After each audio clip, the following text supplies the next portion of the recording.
श्री भीष्म पितामह ने पुलस्त्य मुनि से पूछा कि हे महामुनि, संसार में कायस्थ नाम से विख्यात जो पुरुष हैं वे किस वंश में उत्पन्न हुए और किसी वर्ण में कहे जाते हैं। हे महामुने, ये सुनने की मेरी इच्छा है। मेरे इस संदेह को दूर करने में आप समर्थ हैं, इसलिए आप कृपा कर इस पवित्र कथा को कहिए। इस प्रकार पूछने पर मुनि प्रसन्न होकर गंगा के पुत्र भीष्म पितामह से बोले, हे गांगेय, मैं कायस्थोत्पत्ति का वर्णन आपसे करता हूं। जिसको आपने आज तक नहीं सुना उसी को मैं कह रहा हूं। जिसने चराचरात्मक ये जगत उत्पन्न कर पालन किया और करता है, वही फिर नाश करेगा। इस प्रकार अव्यक्त और शांत पुरुष लोक पितामह ब्रह्मा ने जिस तरह पूर्व में इस संसार की कल्पना की है वही वर्णन करता हूं। मुख से ब्राह्मण, बाहु से क्षत्रिय, जंघा से वैश्य, पैर से शूद्र, 2, 5, 4, 6 पैर वाले पशुओं से लेकर समस्त सर्पादि जीवों का एक ही समय में चंद्रमा सूर्यादि ग्रहों को और बहुत सी जीवों को उत्पन्न कर, हे भारत, ब्रह्मा ने सूर्य के समान तेजस्वी ज्येष्ठ पुत्र को बुलाकर कहा कि हे सुव्रत, तुम यत्नपूर्वक इस जगत की रक्षा करो। सृष्टि तथा पालन करने के लिए ज्येष्ठ पुत्र को आज्ञा देकर ब्रह्मा ने जो किया उसे आप सुनिए। एकाग्रचित्त होकर ब्रह्मा ने 10,100 वर्ष की समाधि लगाई। अंत में विश्रांत चित्त हुए। उससे जो हुआ वो आपसे कहता हूं। उस ब्रह्मा के शरीर से बड़े बड़े भुजाओं वाले, श्याम वर्ण, कमलवत नेत्र युक्त, शंख के तुल्य गर्दन, चक्रवत मुख, तेजस्वी, अति बुद्धिमान, हाथ में कलम और दावात लिए तेजस्वी, अति सुंदर विचित्रांग, स्थिर नेत्रों वाले एक पुरुष अव्यक्त जन्म ब्रह्मा के शरीर से उत्पन्न हुए। हे भीष्म, समाधि को छोड़कर स्थित पुरुष को नीचे ऊपर देखकर ब्रह्मा ने पूछा, हे पुरुषोत्तम, हमारे सामने स्थित आप कौन हैं? ब्रह्मा का यह वचन सुन वो पुरुष बोला, हे विधि, मैं आप ही के शरीर से उत्पन्न हुआ हूं, इसमें कुछ संदेह नहीं है। हे तात, अब आप मेरा नामकरण करने योग्य हैं, सो करिए और मेरे योग्य कार्य भी कहिए। यह वाक्य सुन ब्रह्मा जी निज शरीरोत्पन्न पुरुष से हंसकर प्रसन्न मन से बोली कि मेरे शरीर से तुम उत्पन्न हुए हो, इससे तुम्हारी कायस्थ संज्ञा है और पृथ्वी पर चित्रगुप्त नाम विख्यात होगा। हे वत्स, धर्मराज की यमपुरी में धर्माधर्म विचार के लिए तुम्हारा निश्चित निवास होगा। हे पुत्र, अपनी वर्ण में जो उचित धर्म है उसका विधि पूर्वक पालन करो और संतान उत्पन्न करो। इस प्रकार ब्रह्मा जी भारयुक्त वर को देकर आप अंतर्धान हो। श्री पुलस्त्य ने कहा, हे कुरुवंश की वृद्धि करने वाले भीष्म, चित्रगुप्त से जो प्रजा उत्पन्न हुई है उसके नाम वर्णन करता हूं, सुनो। गौड़, माथुर, भटनागर, सेनक, अहिष्ठाना, अष्ठाना, श्रीवास्तव, अंबष्ठ, कर्ण। हे महामते, और भी चित्रगुप्त से उत्पन्न अंबष्ठ आदि पुत्र समस्त शास्त्रों में निपुण हुए।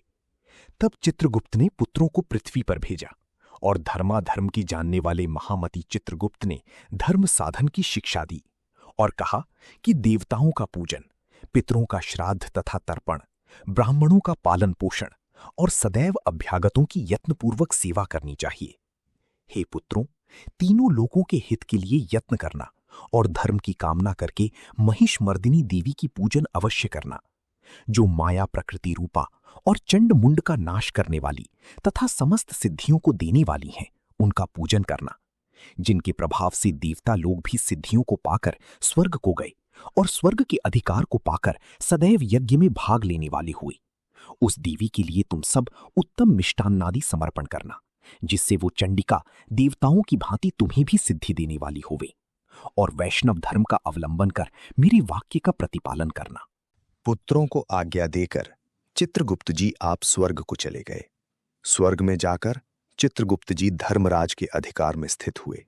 हे भीष्म, इस प्रकार चित्रगुप्त की उत्पत्ति मैंने आपसे कही। अब मैं उन लोगों का विचित्र इतिहास और चित्रगुप्त का जैसा प्रभाव उत्पन्न हुआ वो भी कहता हूं, सुनिए। श्री पुलस्त्य जी बोले, धर्माधर्म को जानता हुआ नित्य पाप कर्म में रत पृथ्वी पर सौदास नामक राजा हुआ। उस पापी, दुराचारी तथा धर्म कर्म से रहित प्राणी ने जिस प्रकार पुण्य के फल का भोग किया वो कथा सुनो। राजनीति नहीं जानते हुए भी राजा ने निज राज्य में ढिंढोरा पिटवा दिया कि दान, धर्म, हवन, तर्पण, अतिथियों का सत्कार, जप, नियम तथा तपस्या का साधन मेरे राज्य में कोई न करे। देवी आदि की भक्ति में तत्पर वहां के निवासी ब्राह्मण लोग उसके राज्य को छोड़ वहां से नाना देशों में चले गए। जो रह गए वे यज्ञ, हवन, श्राद्ध तथा तर्पण कभी नहीं करते थे। हे गंगा के पुत्र, तब से उसके राज्य में कोई यज्ञ, हवनादि पुण्य कर्म कोई नहीं करने पाता था। हे भीष्म, उस समय उस देश से पुण्य बाहर हो गया। ब्राह्मण तथा अन्य वर्ण के लोग धर्म का नाश करने लगे। अब आप उस दुष्ट राजा का कर्म फल सुने। कार्तिक शुक्ल पक्ष की उत्तम तिथि द्वितीया को पवित्र होकर कायस्थ लोग चित्रगुप्त का पूजन करते थे। वे भक्ति भाव से परिपूर्ण होकर सुंदर धूप दीपादि कर रहे थे।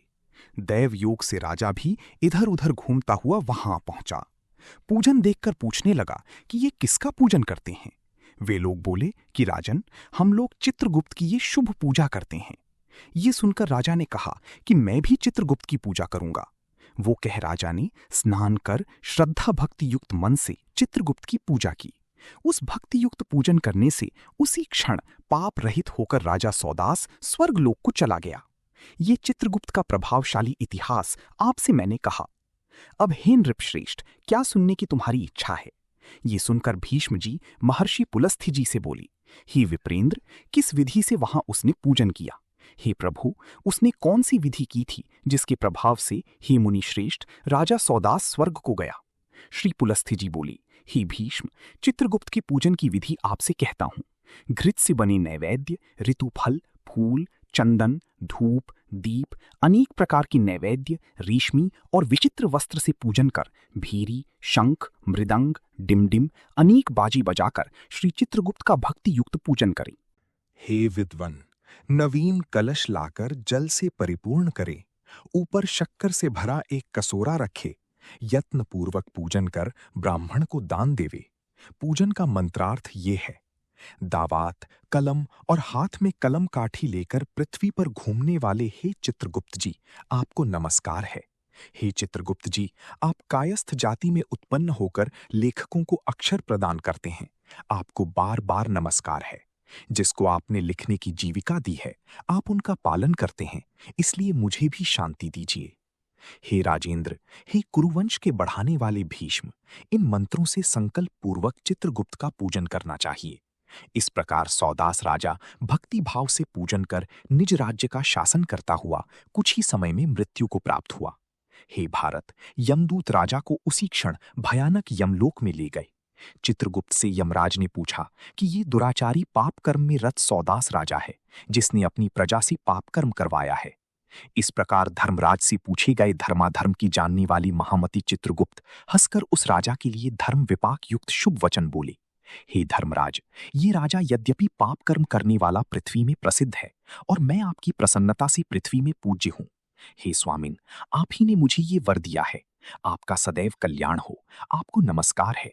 हे देव, आप भली भांति जानते हैं और मेरी भी मति है कि ये राजा पापी है। तब भी इस राजा ने भक्ति भाव से मेरी पूजा की है, इससे मैं इस पर प्रसन्न हूं। हे इष्टदेव, इस कारण ये राजा वैकुंठ लोक को जाए। चित्रगुप्त का ये वचन सुनकर यमराज ने राजा सौदास को वैकुंठ जाने की आज्ञा दे दी और सौदास वैकुंठ को चला गया। श्री पुलस्त्य जी ने कहा कि हे भीष्म, जो कोई दूसरा पुरुष या कायस्थ चित्रगुप्त की पूजा करेंगे, वे भी पाप से छूटकर परम गति को प्राप्त करेंगे।